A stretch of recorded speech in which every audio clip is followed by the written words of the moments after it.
అందరికీ నమస్కారం. మీ అందరికీ తెలిసిందే పురాతన కాలం నుంచి కూడా గురువుకి ఎంత ప్రాధాన్యత ఉన్నదన్నది. అందరూ కూడా గురు బ్రహ్మ, గురు విష్ణు, గురుదేవో మహేశ్వర, గురు సాక్షాత్ పరబ్రహ్మ, తస్మై శ్రీ గురువే నమః. ఇది ప్రతి ఒక్కరికి కూడా తెలిసిందే. చిన్నప్పటి నుంచి కూడా గురువుకి అంత ప్రాధాన్యతని అందరూ కూడా ఇస్తూ ఉంటారు. మరి ఇటీవల కాలంలో చూస్తే గురువు పాత్ర, గురువుని ఎంత చులకన చేస్తూ ఉన్నారన్నది మీ అందరికీ కూడా అర్థమవుతుంది.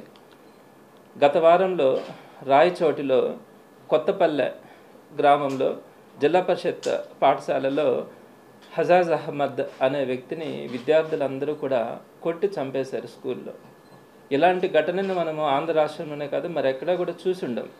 ఒక స్కూల్లో పట్టపగలు విద్యార్థులందరూ కూడా ఇలాంటి దాడి చేసి ఒక టీచర్ని హత్య చేస్తే దానికి సంబంధించి ప్రభుత్వం కానీ ఎక్కడా కూడా సరైనటువంటి స్పందన లేదు. ఆ కుటుంబాన్ని ఓదార్చడం కానీ, ఆ కుటుంబంలో ఉన్నటువంటి వారి సతీమణికి ఏదైనా ఒక భరోసాను కల్పించేలాగా ఎక్కడా కూడా ప్రభుత్వం నుంచి ఒక చిన్న సాయం కూడా కనిపించలేదు. ఇది అత్యంత దురదృష్టకరం. మొట్టమొదటిగా ఆయన మృతికి నేను సంతాపాన్ని తెలియచేస్తూ వారి కుటుంబానికి ఆ మనోధైర్యం ఇవ్వాలని భగవంతుని ప్రార్థిస్తూ ఉన్నాను. తప్పకుండా ప్రభుత్వాన్ని కూడా డిమాండ్ చేస్తూ ఉన్నాను. ఆ కుటుంబ సభ్యులకి అంటే ఆయన సతీమణికి ప్రభుత్వ ఉద్యోగం ఇవ్వడంతో పాటు భవిష్యత్తులో ఇలాంటి కార్యక్రమాలు ఎక్కడా కూడా జరగకుండా కఠినమైనటువంటి చర్యలు తీసుకోవాలని ప్రభుత్వాన్ని డిమాండ్ చేస్తూ ఉన్నాను.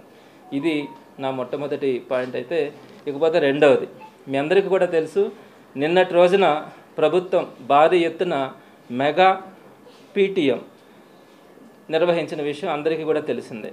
ప్రభుత్వ పాఠశాలలన్నిటిలో కూడా పేరెంట్ టీచర్ మీటింగ్స్ని నిన్న మెగా పేరెంట్ టీచర్ మీటింగ్స్ని కండక్ట్ చేసింది. కానీ వాటన్నింటినీ కూడా మీరు కనుక గమనిస్తే అది పీటీఎం ఎలా కనిపించిందంటే పబ్లిసిటీ టీడీపీ మీటింగ్ లాగా కనిపించింది. అసలు గతంలో కూడా ఎప్పుడూ కూడా ఈ పేరెంట్ టీచర్ మీటింగ్స్ జరుగుతూ ఉన్నాయి. ప్రతి 2 నెలలకు ఒకసారి ప్రభుత్వ పాఠశాలలో జరుగుతూ ఉన్నాయి. కనీసం సంవత్సరానికి 2 సార్లైనా కూడా తప్పనిసరిగా పేరెంట్ టీచర్ మీటింగ్స్ పెట్టేవాళ్ళు. అందులో ఏం డిస్కషన్స్ చేసేవాళ్ళు, స్టూడెంట్స్ యొక్క క్యాపబిలిటీ ఎలా ఉంది, స్టూడెంట్స్ ప్రోగ్రెస్ ఎలా ఉంది, స్టూడెంట్ని మనం ఎలా డెవలప్ చేసుకోవాలి, అలానే పేరెంట్ నుంచి ఫీడ్బ్యాక్ తీసుకోవడం, స్టూడెంట్ ఇంటి దగ్గర ఎలా చదువుతున్నారు, ఇలాంటి విషయాలన్నింటినీ కూడా ఆ పీటీఎంలో చర్చించేవాళ్ళు. టీచర్స్ పేరెంట్స్తో చర్చించేవాళ్ళు. పేరెంట్స్ కమిటీ వాళ్ళు కూడా దానికి అటెండ్ అయ్యేవాళ్ళు. అలా ఒక మంచి వాతావరణంలో ఈ పీటీఎంలో జరిగినాయి. అది అందరికీ కూడా తెలుసు. రెగ్యులర్గా ఎవ్రీ ఇయర్ కూడా 2 times జరిగేటివి. అయితే నిన్నటి రోజున పీటీఎంలు కూడా నిర్వహించారు. అయితే ఈ పీటీఎంలు కనుక మీరు గమనించినట్లయితే పేరెంట్స్ టీచర్స్ కంటే కూడా పొలిటికల్ లీడర్సు, టీడీపీ లీడర్సు భారీ స్థాయిలో ఈ పీటీఎంలకు అటెండ్ అయినారు. మీరందరూ కూడా గమనిస్తే ఒక విషయం మీకు అందరికీ తెలిసే ఉంటుంది. 9 to 1 4 hours టైంలో ఈ ఈవెంట్ని జరపమని స్టేట్ గవర్నమెంట్ ఆర్డర్స్ ఇచ్చింది. అందరూ అటెండ్ అయ్యేటప్పటికి 11 o'clock అయింది. ఈ పొలిటీషియన్స్ కానీ చాలా దగ్గరలో మీరు కానీ తీసుకుంటే 11 o'clock అయింది అటెండ్ అయ్యేటప్పటికి. ఆ తర్వాత 1 o'clock క్లోజ్ చేయాలి. 2 hours. ఈ 2 hoursలో వచ్చిన పొలిటీషియన్స్ వాళ్ళ యొక్క ఉపన్యాసాలు, ప్రసంగాలు మినహా ఎక్కడా కూడా స్టూడెంట్స్కి బెనిఫిట్ అయ్యేలాగా పేరెంట్ టీచర్ మీటింగ్లో నిర్వహించాల్సినటువంటి ఆ ప్రోగ్రెస్ డిస్కషన్స్ కానీ, స్టూడెంట్ యొక్క క్యాపబిలిటీని మనం అక్కడ చర్చించడం కానీ, పేరెంట్ యొక్క ఫీడ్బ్యాక్ని తీసుకోవడం కానీ ఎక్కడా కూడా ఈ మీటింగ్లో మీకు కనిపించదు. కేవలం ఈ పొలిటీషియన్స్ ప్రసంగాలు, వారు చేస్తున్నటువంటి కార్యక్రమాలన్నింటినీ కూడా చెప్పుకోవడానికి, చూసుకోవడానికి ఈ పీటీఎంని, స్కూల్స్ వెన్యూస్ని ఉపయోగించుకోవడం అన్నది చాలా దురదృష్టం. ఇలాంటి ఘటనలు ఎప్పుడు కూడా ఎక్కడ కూడా చూడం. నేను నారాయణ గారిని ఒకటి అడుగుతా ఉన్నాను. ఆయనకి స్కూల్స్ ఉన్నాయి, కొన్ని వేల సంఖ్యలో స్కూల్స్ ఆయన మెయింటైన్ చేస్తూ ఉన్నారు. ఎక్కడైనా కూడా పీటీఎంఎల్ని ఈ విధంగా నిర్వహించినటువంటి చరిత్ర ఎక్కడైనా ఉందా? ఆయన కూడా ఒకసారి మనసాక్షి కనుక ఆలోచిస్తే ఖచ్చితంగా పూర్తిగా కూడా ఈ పీటీఎంలు ఎలా నిర్వహించడం, ఇలాంటి మెగా పీటీఎంలు నిర్వహించడం అన్నది పూర్తిగా ఫెయిల్యూర్ అని మీ అందరికీ కూడా తెలుస్తుంది. అదేవిధంగా నిన్న పూర్వ విద్యార్థుల విజయగాథలు, రంగవల్లులు, టగ్ ఆఫ్ వారు, పాటలు, నృత్యాలు, సైబర్ అవగాహనలు ఇవన్నీ కూడా మేము కండక్ట్ చేస్తాం ఈ 4 గంటల్లో అని చెప్పడం కూడా హాస్యాస్పదం. ఎక్కడా కూడా పాసిబుల్ కాల. పొలిటికల్ మీటింగ్స్ తప్ప ఎక్కడా కూడా పాసిబుల్ కాల. మీకు ఇంకొక విషయం కూడా చెప్తా ఉన్నాను. ఈ పీటీఎంలు నిర్వహించేదానికి ప్రతి స్కూల్ నుంచి కూడా 13 కమిటీలు వేయమని చెప్పి వాళ్ళు చెప్పారు. పైనుంచి 13 కమిటీస్ వేయమన్నారు. మీ అందరికీ కూడా ఆ కమిటీస్ లిస్ట్ కూడా ఇస్తాను. ప్రతి స్కూల్లో కూడా ఆ కమిటీస్ ఏంటంటే ఆహ్వాన కమిటీ, స్వాగత కమిటీ, స్టేజ్ కమిటీ, సాంస్కృతిక committee, food committee, publicity committee, decoration committee, food, సుందరీకరణ ఇలాంటి మొత్తం 13 కమిటీలని టీచర్స్ ద్వారా ఆ కమిటీలని వేయమని చెప్పి గవర్నమెంట్ ఆర్డర్స్ ఇచ్చింది. నేను ఒకటి అడుగుతా ఉన్నాను, మొత్తం 45,000 స్కూల్స్ రాష్ట్రంలో ఉంటే సుమారుగా 9,200 స్కూల్స్ సింగిల్ టీచర్స్ ఉన్నారు, ఒకే టీచర్ ఉన్నారు. సుమారుగా 8,000 స్కూల్స్లో 2 టీచర్స్ ఉన్నారు. 10 మంది కంటే ఎక్కువ ఉండే స్కూల్స్ కేవలం 10% కూడా ఉండవు. అలాంటి సందర్భంలో 13 కమిటీలు టీచర్స్తో వేసి ఈ మెగా పీటీఎంలు నిర్వహించడం సాధ్యమా? ఇది మీ అందరికీ కూడా అర్థమవుతుంది కదా ఎంత అవాస్తవము, ఇది ఎంత పబ్లిసిటీ కోసం చేస్తున్నటువంటి నిర్వహణ అన్నది. 13 కమిటీలు ఎక్కడైనా వేస్తారా? అవకాశం ఉందా? గవర్నమెంట్ స్కూల్స్లో అంతమంది టీచర్స్ ఉన్నారా? సింగిల్ టీచర్స్, 2 టీచర్స్, 3 టీచర్స్ ఉండే స్కూల్సే 80% ఉన్నప్పుడు ఈ 13 కమిటీలు ఎలా సాధ్యమవుతాయి? ఎలా ఈ ఈవెంట్ని, మెగా ఈవెంట్ని ఎలా నిర్వహించగలం? అసలు నిర్వహించినా కూడా ఇది సాధ్యమా? స్టూడెంట్స్కి ఏమాత్రమైనా బెనిఫిట్ ఉందా? పేరెంట్స్కి ఏమైనా కమ్యూనికేట్ చేయగలుగుతా ఉన్నామా? ఇవన్నీ కూడా విద్యా వ్యవస్థని మనం తప్పుదారి పట్టించే విధంగా ఉన్నాయి. కానీ విద్యా వ్యవస్థకి ఎక్కడా కూడా మంచి జరిగే పరిస్థితి కనిపించట్లా. ఎక్కడో కొన్ని దగ్గరలో మంత్రులు పెద్ద పెద్ద స్కూల్స్ని చూసుకొని ఆ స్కూల్స్కి వెళ్ళి అక్కడ ఏదైతే గతంలో నాడు నేడు ద్వారా కానీ అన్నీ కూడా డెవలప్ చేస్తున్నారో ఆ స్కూల్స్కి వెళ్ళి అక్కడ ఒక 10 రోజుల పాటు డిఈఓలంతా హడావిడి హంగామా చేసి అక్కడ కొంచెం ఏదన్నా నిర్వహించడానికి ప్రయత్నించినారే తప్ప మిగిలిన అన్ని స్కూల్స్లో కూడా మోస్ట్లీ 90% అబోవ్ స్కూల్స్ అన్నింటిలో కూడా ఈ మెగా ఈవెంట్ అన్నది ఒక పెద్ద హాస్యాస్పదమైనటువంటి ఇదిగా మీ అందరూ కూడా గమనించి ఉంటారు. ఇంకొక విషయం కూడా చెప్తా ఉన్నాను, 9 to 1 ప్రోగ్రామ్ చేసేదానికి ఒక మినిట్ టు మినిట్ ప్రోగ్రామ్ ఒకటి ఇచ్చారు. మీ అందరికీ ఈ కాపీని కూడా 2వ కాపీగా మీకు ఇస్తాను. అంటే నిమిషానికి కూడా 9 o'clockకి వచ్చినప్పుడు ఏ విధంగా ప్రోగ్రామ్ని కండక్ట్ చేయాలన్నది మినిట్ టు మినిట్ ప్రోగ్రామ్ ఇచ్చారు 91లో. అంటే మామూలుగా పెట్టిందే డిసెంబర్లో ప్రోగ్రామ్ని. ఈ డిసెంబర్లో మోస్ట్లీ గవర్నమెంట్ స్కూల్స్లో చదువుతున్నటువంటి పిల్లల తల్లిదండ్రులు అందరూ కూడా పనులు ఎక్కువగా ఉంటాయి. 9 గంటలకి వర్కింగ్ డే రోజు అన్నది ఎవరికి కూడా సాధ్యం కాదు రావడానికి. ఇలా ఇచ్చి 9:10 కల్లా టీచర్స్కి ఏం చెప్పారంటే మొత్తం పొలిటీషియన్స్ కానీ లోకల్గా ఉండేటువంటి లీడర్స్ అందరూ వచ్చిన తర్వాత ఈ ఆహ్వాన కమిటీ ఆ ఫొటోస్ తీసి 9:10 కల్లా అప్లోడ్ చేయమన్నారు. ఎక్కడైనా సాధ్యమవుతుందా? ఇంటర్నేషనల్ స్టాండర్డ్స్లో జరిగేటువంటి మీటింగ్స్లో కూడా 9 o'clockకి మీటింగ్ అంటే 9:10 కల్లా అంత సెటరేట్ కావడం అనేది సాధ్యం కాదు. మరి 9:10 కల్లా ప్రోగ్రామ్ని అప్లోడ్ చేయమని చెప్పడం, మినిట్ టు మినిట్ ప్రోగ్రామ్ని ఇవన్నీ కూడా కండక్ట్ చేయమని చెప్పడం, వీటిల్లో అన్నింటిలో కూడా గేమ్స్, పిల్లలకు సంబంధించినటువంటి అన్ని కార్యక్రమాలని 1 o'clock కల్లా క్లోజ్ చేసి చేయమంటే టీచర్స్ ఎంత టెన్షన్ పడ్డారంటే గత వారం రోజుల నుంచి 4 రోజుల ముందుగా ఎంటీ వాళ్ళకందరూ కూడా ప్రోగ్రెస్ రిపోర్ట్స్ ఇచ్చారు. వాటిని ఏం చెప్పారంటే ముందుగా ప్రింటెడ్ ఫార్మాట్లు ఇస్తామన్నారు. ఎంటీవి ఇచ్చి మళ్ళీ వాళ్ళ మార్క్స్ మేము ఆన్లైన్లో పెట్టున్నాం స్టూడెంట్స్ది, అవన్నీ కూడా అప్లోడ్ చేసి మాన్యువల్గా అవన్నిటిని కూడా రాసి స్టూడెంట్స్కి ఇవ్వమన్నారు. అసలు ఏ టీచర్ కూడా పాసిబుల్ కాదు. వాటన్నింటిని కూడా సర్వర్ డౌన్స్ అయినాయి. వాటన్నింటిని కూడా మార్క్స్ని చూసి పిల్లలకి ఇవ్వడం అన్నది కూడా సాధ్యం కాదు. మరి ఇలాంటి పరిస్థితుల్లో ఏంటిది మినిట్ టు మినిట్ ప్రోగ్రామ్ ఏంటి? 4 అవర్స్లో ఇవన్నీ చేయడం ఏంటి? పొలిటీషియన్స్ అంతా వెళ్ళి స్కూల్స్లోకి వెళ్ళి ఉపన్యాసాలు ఇవ్వడం ఏంటి? దీన్ని పేరెంట్ టీచర్ మీటింగ్ అనడం ఏంటి? దీనివల్ల స్టూడెంట్కి పేరెంట్కి ఏ విధంగా మంచి జరుగుతుందన్నది ప్రభుత్వం ఒక్కసారిగా ఆలోచించుకోవాలి. అదేవిధంగా అసలు నేను ప్రధానంగా ఒక పాయింట్ అయితే చెప్తాను. అసలు ఏం చేశారు ప్రస్తుత గవర్నమెంట్ ఎడ్యుకేషన్కి సంబంధించి ఏం చేశాం? అదే వైఎస్ఆర్సీపీకి వచ్చేటప్పటికి మీకు అందరికీ తెలుసు, నాడు నేడు ద్వారా మనం చదువుకునేటప్పుడు గవర్నమెంట్ స్కూల్స్ ఎలా ఉన్నాయి. ఈరోజు మనం కనుక గవర్నమెంట్ స్కూల్స్ని తీసుకుంటే, మీరు నిన్న మినిస్టర్స్ వెళ్ళినటువంటి స్కూల్స్ తీసుకోండి, వాళ్ళు వెళ్ళి డస్కుల మీద కూర్చున్నారు, వెనకాల బోర్డ్స్ ఉన్నాయి, ఐఎఫ్పి ప్యానల్ బోర్డ్స్ ఉన్నాయి. ఇవన్నీ కూడా ఎవరు చేశారు? ఎవరి టైంలో ఇవన్నీ కూడా పాసిబుల్ అయింది? 100 సంవత్సరాలు ముఖ్యమంత్రిగా చంద్రబాబు గారు ఉన్నా కూడా ఇవన్నీ కూడా చేయలేని పరిస్థితి.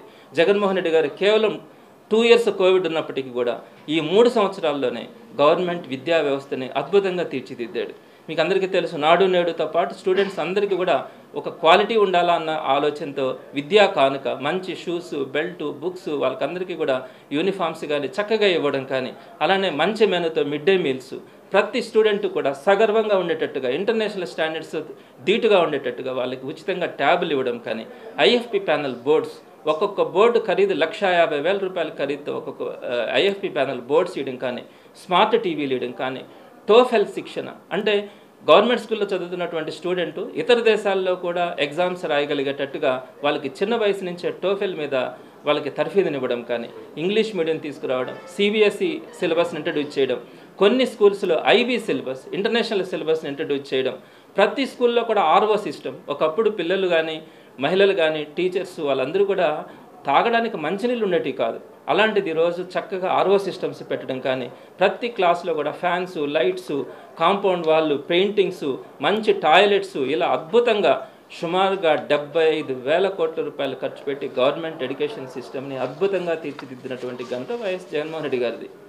మరి ఏం చేశాం ఈరోజు టీడీపీ గవర్నమెంట్ హయాంలో మనం ఏం చేశాం? మీకు ఒక్క విషయం గుర్తుపెట్టుకోవాలి, ఏం చేయకపోయినా పర్లేదు కానీ ఉన్న వాటిని అస్తవ్యస్తం చేస్తూ ఉన్నాం.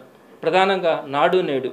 ఈ నాడు నేడులో పెండింగ్ పనులు ఉన్నాయి, ఎక్కడి దాకో పల్లా. మన కేఎన్ఆర్ మున్సిపల్ స్కూల్ విషయం తీసుకోండి, పెండింగ్ పనులు అలానే ఉన్నాయి. ఏమైంది? అసంపూర్తిగా ఉన్నందువల్ల పిల్లలు అక్కడికి వెళ్ళి ఆడుకుంటామంటే వాటిని పట్టుకొని దాని మీద పైన పడి చనిపోవడం. ఇలాంటి ఘటనలు ఎన్ని జరిగినాయో తెలుసా? మీరు ఒక్కసారి కనుక చూస్తే నాడు నేడు ద్వారా పెండింగ్లో ఉన్నటువంటి పనుల ద్వారా అనేకమైనటువంటి ప్రమాదాలు ఈరోజు జరుగుతూ ఉన్నాయి. మరి ఈరోజు వాటిల్ని కంప్లీట్ చేయడానికి ఎంతో కష్టపడి వైఎస్ జగన్మోహన్ రెడ్డి గారు నాడు నేడులో చాలా వరకు కంప్లీట్ చేస్తే, పెండింగ్లో ఉన్నటువంటి పనుల్లో ఈరోజు కనీసం 6 నెలలైనా కూడా 1 ఇంచు కూడా పనులు వాటిల్లో కూడా మనం పూర్తి చేయలేకపోయినాం. దానివల్ల ఈరోజు ప్రమాదాలు ఎక్కువ అవుతూ ఉన్నాయి. అలానే మీకు అత్యంత ఘోరమైనటువంటి విషయం కూడా చెప్తాను. ప్రతి స్కూల్లో కూడా ఆర్ఓ సిస్టమ్స్ మనం పెట్టాం. చక్కగా పిల్లలకు కానీ టీచర్స్కి కానీ మంచినీళ్ళు ఉండాలా అని. ఈరోజు మీరు కనుక్కోండి, సమగ్ర శిక్షలోకి వెళ్ళి మీరు ఒక ఎంక్వైరీ చేయండి, 50% ఆర్ఓ సిస్టమ్స్ అన్నీ కూడా రిపేర్లో ఉన్నాయి. కనీసం వాటిని రిపేర్ చేసే పరిస్థితి కూడా లేదు. వాటన్నింటినీ కూడా మూలపడేశారు. కొద్ది రోజులైతే ఖచ్చితంగా ఇంకా పనికిరావు. ఆర్ఓ సిస్టమ్స్ అవి కూడా పనికొచ్చే పరిస్థితి ఉండదు. మళ్ళా మొదటికి వచ్చింది పరిస్థితి. అలానే ఐఎఫ్పి ప్యానల్ బోర్డ్స్ రిపేర్లు వచ్చినాయి, వాటిల్ని రిపేర్ చేయించట్లా, వాటిల్ని పక్కన పెట్టేశాము. ట్యాబుల్ రిపేర్లు వస్తే ట్యాబుల్ రిపేర్లు చేయించట్లా. వాష్రూమ్ మెయింటెనెన్స్ అది పూర్తిగా ఆగిపోయింది. టోఫెల్ శిక్షణ ఆపేశారు, సిబిఎస్ఈని ఆపేశారు. తలుపులు కిటికీలు వస్తే నాడు నేడు ద్వారా కనీసం వాటిని ఫిట్ చేసుకునేదానికి చాలా మినిమం వర్క్ అనమాట అది. అలా కూడా ఈరోజు మనం తలుపులు కిటికీలు కొన్ని స్కూల్స్కి వస్తే వాటిని కూడా బిగించుకోకుండా మనం పక్కన పెట్టేశాం. అంటే ఎక్కడికి వెళ్తున్నాం? ఇన్ని వేల కోట్ల రూపాయలు ప్రజాధనాన్ని మనము గవర్నమెంట్ ఇన్స్టిట్యూషన్స్ డెవలప్మెంట్ కోసం జగన్మోహన్ రెడ్డి గారు కష్టపడితే ఈరోజు వాటన్నింటినీ కూడా మూలపడేసి ఈరోజు ఆర్భాటంగా ఈ మెగా పీటీఎంల పేరుతో ఒక పబ్లిసిటీ కోసం చేసుకోవడం హాస్యాస్పదం అనిపించట్లేదా? చాలామంది బాధపడుతూ ఉన్నారు. అదేవిధంగా ఇంకొక విషయం కూడా నేను మీకు తెలియజేస్తూ ఉన్నాను. ఒక మేనిఫెస్టో ఇచ్చారు. ఈ మేనిఫెస్టోలో ఎన్ని రాశారు? నేను మిగతా వాటి గురించి మాట్లాడట్లా, నేను ఎడ్యుకేషన్ సిస్టమ్ గురించి మాట్లాడుతూ ఉన్నాను. ఏం రాశారు దీంట్లో? టీచర్స్ అందరికీ కూడా మీకు 117 జీవో రద్దు చేస్తాం, టీచర్ నెంబర్ పెరుగుతుంది, కొత్త డిఎస్సీని ఏర్పాటు చేస్తామన్నారు. 117 జీవోని దీంట్లో మెన్షన్ చేశారు. మీరు 117 జీవోని రద్దు చేస్తామని చేశారా? చేసే ఆలోచన ఉందా? కనీసం ఆ మాట చెప్తా ఉన్నారా? 117 జీవో రద్దు చేస్తామని. ఇంకేం చెప్పారు? దీంట్లోనే రాశారు, మంచి ఐఆర్ని వెంటనే ఇస్తామని చెప్పి రాశారు. పిఆర్సీ ఇస్తామన్నారు. ఎక్కడైనా దాని గురించి కనీసం ఈరోజు ఒక కమిటీ వేశారా? ఒక పిఆర్సీ గురించి ఒక కమిటీ వేశారా? జగన్మోహన్ రెడ్డి గారు ఆ రోజు రాగానే 2019లో వెంటనే అది ఐఆర్ ఇచ్చాడు కదా. మళ్ళీ డిఏలు కూడా కొన్ని పెండింగ్లో ఉంటే ఇచ్చారు కదా. ఇంకా ఉన్నాయి, నేను ఒప్పుకుంటున్నాను. మీరేం చెప్పారు? రాగానే ఒక మంచి ఐఆర్ ఇస్తానని చెప్పినారు. ఆయన ఇస్తే ఈరోజు మీరు ఇచ్చారా? ఇవ్వలేదు. ఐఆర్ ఇవ్వలేదు. పిఆర్సీ గురించి కమిటీలు లేవు. పెండింగ్లో ఉన్న డిఎల్ అన్నింటిని ఇస్తానన్నారు. దాని గురించి ఆలోచన లేదు. అంతేకాకుండా మనం కాంట్రాక్ట్ ఎంప్లాయీస్ని రెగ్యులర్ చేసాం. అన్ని డిపార్ట్మెంట్స్ అయింది. ఎడ్యుకేషన్ డిపార్ట్మెంట్ ఒక టెక్నికల్ ప్రాబ్లం వల్ల ఆగింది. సుమారుగా అన్ని ప్రాసెస్లు కంప్లీట్ చేసినాం. అసెంబ్లీలో కానీ కౌన్సిల్లో కానీ అన్నింటినీ కూడా ఆమోదం పొందింది క్యాబినెట్ అయిన తర్వాత.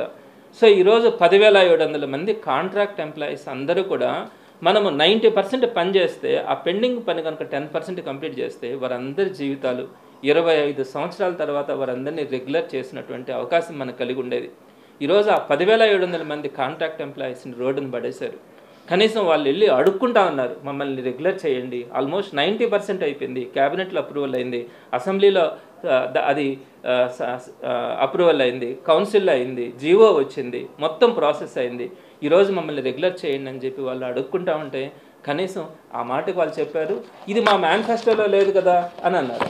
మేనిఫెస్టోలో ఉండేటివన్నీ ఏదో వాళ్ళు ఏదో చేసినట్టు, ఇది మేనిఫెస్టోలో ఉండేదేంటి? ప్రాసెస్ అంతా అయిపోయిన తర్వాత మీరు కంప్లీట్ చేయకుండా ఈరోజు ఆ 10,700 కుటుంబాలకి మీరు ఏం సమాధానం చెప్పగలుగుతా ఉన్నారు?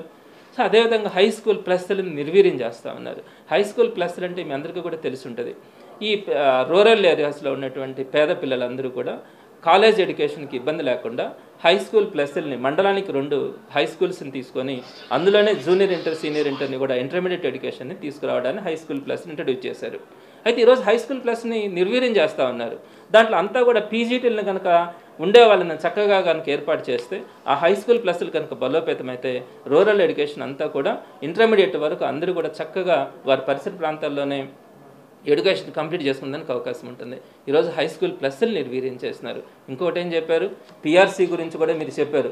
ఓల్డ్ పిఆర్సీ లేదా దానికి సమానంగా ఒక పిఆర్సీని తీసుకొని వస్తామని. అసలు ఇప్పుడు ఏ పిఆర్సీ ఉందో అర్థం కావట్లా. సారీ, జీపీఎస్ ఓల్డ్ పెన్షన్ స్కీమ్ని తీసుకొని వస్తామని చెప్పారు. అంటే ఇంతకుముందు న్యూ పెన్షన్ స్కీమ్ ఉండేది. లాస్ట్ గవర్నమెంట్ జీపీఎస్ని తీసుకొని వచ్చింది, వీళ్ళేమో ఓపీఎస్ని తీసుకొని వస్తామన్నారు. కనీసం ఈరోజు దానికి సంబంధించి కూడా ఈ ఓపీఎస్కి సంబంధించి మేము ఏ విధంగా తీసుకోబోతా ఉన్నాం, లేకుంటే దాని గురించి కార్యాచరణ ఏంటి అన్నదేం చెప్పలేదు. ఆ రోజు ఎంప్లాయీస్ అందరినీ కూడా మభ్యపెట్టారు. మీకెందుకు మేము ఓల్డ్ పెన్షన్ స్కీమ్ అని తీసుకొస్తామని. పవన్ కళ్యాణ్ గారు కూడా హామీ ఇచ్చారు అదే విషయం మీద. కానీ ఈరోజు దాని గురించి ఎక్కడ కూడా ప్రస్తావన లేదు. వీటన్నింటికంటే కూడా ప్రధానమైనటువంటి విషయం ఫీజు రియంబర్స్మెంట్. పేదల అందరూ కూడా ఈ ఫీజు రియంబర్స్మెంట్ ద్వారా ఉన్నత చదువులు చదువుకుంటా ఉంటే ఈరోజు సుమారుగా 47 లక్షల మంది పిల్లలు కోర్సులు కంప్లీట్ చేసినారు. 3,000 కోట్ల రూపాయలు పెండింగ్ ఉంది. ఆ 3,000 కోట్ల రూపాయలు కనీసం మేము ఇస్తామో, మీరు సర్టిఫికేట్స్ ఇవ్వండి అని కూడా ఇన్స్టిట్యూషన్స్కి చెప్పలేకపోతా ఉన్నారు. అసలు ఎప్పుడు ఇస్తామో చెప్పరు.